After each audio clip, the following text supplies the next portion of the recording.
मौलाना अरशद मदनी ने हिंदुस्तान और साथ ही साथ उत्तराखंड के मौजूदा हालात पर बयान दिया है। उन्होंने कहा कि फिरका परस्तों की कोशिशें काम नहीं आएंगी। ये तो पूरे हिंदुस्तान के अंदर हो रहा है।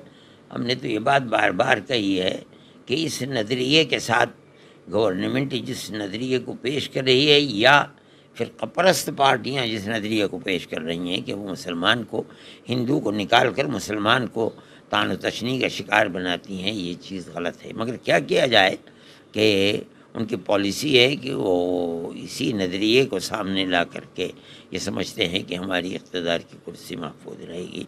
लेकिन इस मसले के अंदर चीफ मिनिस्टर के पास हमने जो 6 मेंबरान असम्बली हैं वो हमने ये बात पहुंचाई थी कि उनसे मिला जाए। चुनांचे वो लोग मिले और चीफ मिनिस्टर ने ये कहा है कि हम इस सिलसिले के ऊपर नज़र रखे हुए हैं और हम इसको नहीं होने देंगे। हम ये समझते हैं कि जो उन्होंने वादा किया है उनसे वो वादा अल्लाह चाहेगा तो पूरा होगा। लेकिन ये सब के सब जो जितने लोग वहाँ हैं वो सब वहाँ के रहने वाले नहीं हैं, वो सब यहीं मैदानी इलाकों के रहने वाले हैं और उनमें ऐसे भी हैं जो बिजनौर के हैं और सहारनपुर के रहने वाले हैं। जो लोग वहाँ के रहने वाले नहीं हैं और ये सब वही हैं, उन्होंने देहरादून और दूसरी जगहों के ऊपर अपने मकानात बना रखे हैं।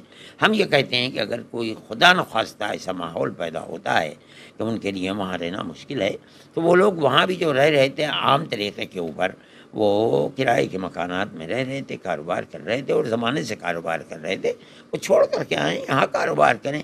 इसलिए कि जो फ़िरक़ापरस्त ताकतें हैं उनकी जो नज़रिया और सोच है उस सोच को हम तब्दील नहीं कर सकते। ये बेहतर है कि वहाँ से आकर के दूसरी जगह अपने कारोबार को, यही ये चीज़ पहले से मुलाकात के नतीजे के अंदर ये अच्छा पहलू सामने आया था कि उसके ऊपर पाबंदी लगाई जाए।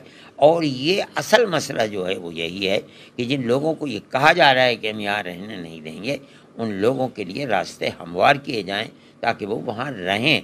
वरना तो गवर्नमेंट की जो तस्वीर जाती है वो खालिस 100% मुस्लिम मुखालफत की जाती है।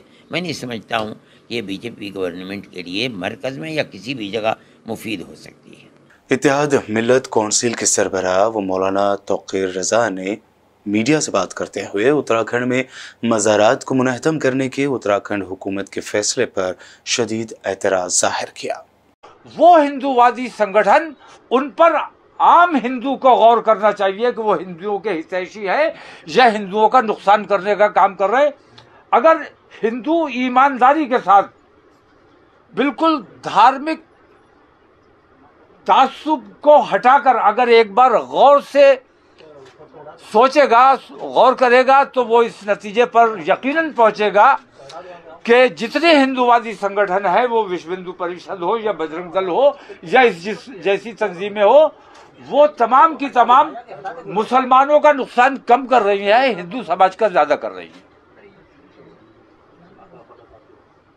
तो हमने ये तय किया है कि उत्तराखंड में जो कुछ भी चल रहा है, मज़ारात पे बुलडोजर चलाने की बात की जा रही है, अगर ये सिलसिला बंद नहीं हुआ तो फिर हम मजबूर होंगे कि उत्तराखंड हम भी जाएंगे और अपने तमाम लोग ऐलान करके और तमाम मुसलमानों को वहां जमा किया जाएगा और बड़ा प्रोग्राम किया जाएगा और इंशाल्लाह हम हुकूमत का घेराव करेंगे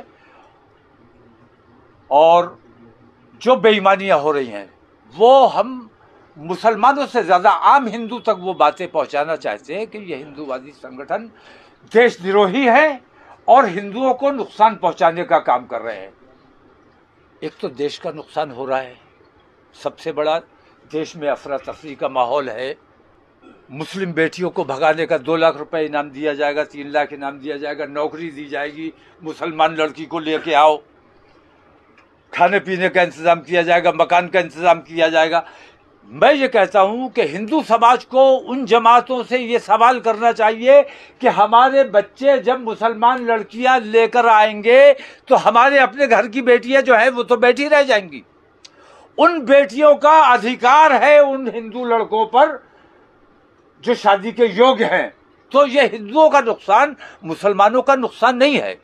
और हुकूमत जहां जहां ये समझती, जैसे यूसीसी की बात आजकल बहुत ज्यादा चल रही है, हालांकि ये तमाम चीजें चुनावी स्टंट हैं और बीजेपी सिर्फ चुनाव के लिए काम करती है। उसको न देश के नुकसान से मतलब है, न देश के फायदे से मतलब है, न हिंदू मुस्लिम एकता जो टूट रही है, जो नुकसान देश का हो रहा है, उससे उसका कोई मतलब नहीं। उसको सिर्फ अपने वोटों की राजनीति करनी है कि कैसे ज्यादा से ज्यादा वोटों का लाभ हासिल किया जा सके। Imagine a place full of inspiration, knowledge and new experiences. A place full of friendship, joy and happiness. A place that will lead them on the right path.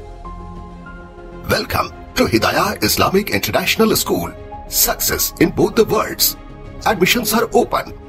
Mehdipatnam, Santosh Nagar, Sun City and Bahadurpura, Hyderabad. At Hidayah Junior College, we provide result-oriented coaching for NEET, JEE Mains, CA Foundation along with regular IPE courses. Hidayah offers courses MPC, BIPC, CEC, MEC and HEC, Islamic education and Quran classes. We are located at Mehdipatnam, Chandran Gutta and Santosh Nagar. Registrations are open. Hurry up. Visit today.